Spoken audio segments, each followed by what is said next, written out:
Corona मरीजों से निजी अस्पतालों द्वारा अधिक वसूली से संबंधित शिकायतों के निपटारे के लिए गठित समिति को जांच में कई दिक्कतें आ रही हैं। ये दिक्कत एमआरपी से दवाई के लिए ली गई रकम और 20% के नियम के तहत भर्ती किए गए मरीजों के लिए चार्जों को लेकर है। अगर समिति इन मसलों को सुलझा भी ले तो नई दिक्कत ये है कि सुनवाई के बाद शिकायतकर्ता और अस्पताल खुद आपस में मध्यस्थी कर ले रहे हैं। निजी अस्पतालों द्वारा कोरोना मरीज के इलाज के नाम पर अधिक वसूली की शिकायतों को लेकर गठित जांच समिति के समक्ष कई तरह की दिक्कतें सामने आ रही हैं। ये दिक्कतें तकनीकी होने के साथ कई मामलों में अव्यावहारिक हो जाती हैं, जिस वजह से मामलों के निपटारे को लेकर समिति सदस्यों को खासी मशक्कत करनी पड़ रही है। सोमवार तक समिति के पास 104 के लगभग शिकायतें प्राप्त हुई हैं, जिन पर 21 मामलों की सुनवाई पूरी की जा चुकी है। इनमें से 8 पर मंगलवार को ऑर्डर जारी होने की संभावना है। सभी ऑर्डर में अस्पतालों पर अधिक चार्ज के आरोप साबित हुए हैं। समिति के सक्षम एक दिक्कत निजी अस्पतालों द्वारा समय पर मरीज के रिकॉर्ड उपलब्ध न कराना भी है।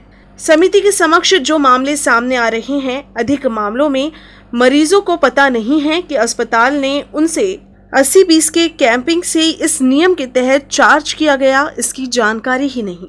बेड चार्जेस फिर भी कैंपिंग के तहत लिए गए, मगर दवाई के पैसे एमआरपी से लिए गए। इसकी सही कीमत को तय करना समिति के लिए भी चुनौती भरा काम है।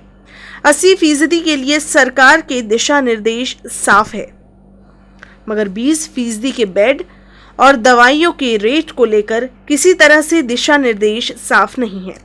समिति के पास शिकायत आने के बाद अपना नाम सामने आने के डर से समिति के समक्ष सुनवाई होने के बाद शिकायत करने वाले मरीज और अस्पताल एक दूसरे से समन्वय स्थापित कर शिकायत वापस भी लेने लगे हैं। समिति के पास मामला आने के बाद 5 शिकायतकर्ता ने अपनी शिकायत वापस ले ली, जबकि 29 शिकायत ऐसी हैं जिनकी पहले से ही अन्य जगह जांच चल रही है।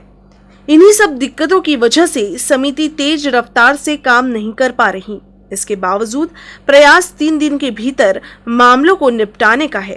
इसी के तहत 8 मामलों में समिति ने अस्पतालों पर ओवरचार्ज की बात को पकड़ा है और मनपा प्रशासन के पास अपने सुझाव के साथ रिपोर्ट सौंप दी है।